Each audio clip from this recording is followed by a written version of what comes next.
હવામાન શાસ્ત્રી અંબાલાલ પટેલની આગાહી પ્રમાણે હજી આ મહિનાના અંત સુધી અને એપ્રિલ તથા મે મહિનામાં પણ કુદરતનો કોપ ચાલુ રહી શકે છે। અંબાલાલ પટેલની આગાહીથી ખાસ કરીને ખેડૂત મિત્રોએ સાવધાની રાખવી ખૂબ જરૂરી છે। અનુભવ, વિજ્ઞાન અને ટેકનોલોજી અને ગ્રહોની ચાલના જ્ઞાનથી આગાહી કરતા અંબાલાલ પટેલની આગાહીઓ મોટાભાગે સાચી પડે છે। ત્યારે આવનાર દિવસો માટે તેમણે કરેલી આગાહીઓથી જેમને કમોસમી વરસાદ નુકસાન કરી શકે એમ હોય તેમને ખાસ સાવધાન રહેવું। કમોસમી વરસાદ કે મોન્સૂનની એક્ટિવિટીની વરસાદ જે હોય તે એમાંથી રાહત થતી જોવા મળશે અને આજે કંઈક બંગાળ ઉપસાગરના ભેજના કારણે દક્ષિણ ગુજરાતના કેટલાક ભાગમાં વરસાદની શક્યતા રહે છે। દક્ષિણ સૌરાષ્ટ્રના ભાગમાં લગભગ ભાગ્યમાં આવવાની શક્યતા રહે છે। પછી કોઈ ભાગમાં વરસાદ થઈ શકે પરંતુ મોટા ભાગે રાહત રહેવાની શક્યતા રહે છે। 22મી માર્ચ આસપાસ એક પશ્ચિમ આવવાની શક્યતા રહે છે।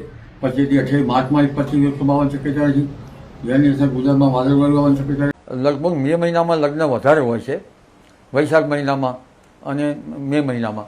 ત્યારે 11 મેથી 20મી મે વચ્ચે આંધીવંટોનું પ્રમાણ વધારે રહે છે અને 17મી મે પછી લગભગ પ્રી મોન્સૂન એક્ટિવિટી શરૂઆત થવાની શક્યતા રહે છે।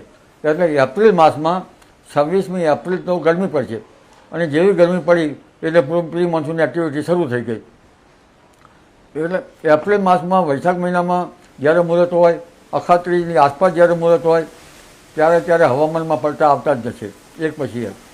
અને આ પવનની ગતિ વધારે રહેશે, ક્યાંક વરસાદ થવાની શક્યતા રહે છે, વધારે ગરમી હોય તો કરા પડવાની શક્યતા રહે છે।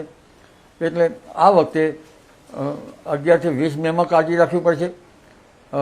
વૈશાખ મહિનામાં, એપ્રિલ મહિનામાં કાળજી રાખવાની જરૂર રહે છે, કારણ કે વૈશાખમાં પણ આવી સ્થિતિ રહે છે, વીજવેલો, વૈશાખ વીજવેલો રહેતો હોય છે। એટલે એક પછી એક સિસ્ટમો બનતી જશે। કઈ તારીખે સિસ્ટમ બનશે એ તો આપણે અભ્યાસ કરીને આગળ કહીશું, પણ હવે જે સમય આવી રહ્યો છે એ આપણે જે ગામઠી ભાષામાં વાયરો કહીએ, વંટોળો કહીએ, પણ હવે તો આંધી કાળી, ઈરાનની કાળી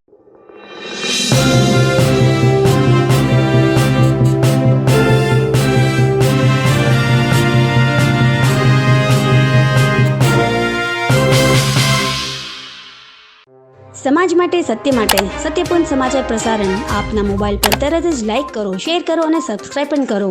અને હા, ઘંટડી વગાડવાનું ન ભૂલશો। આભાર।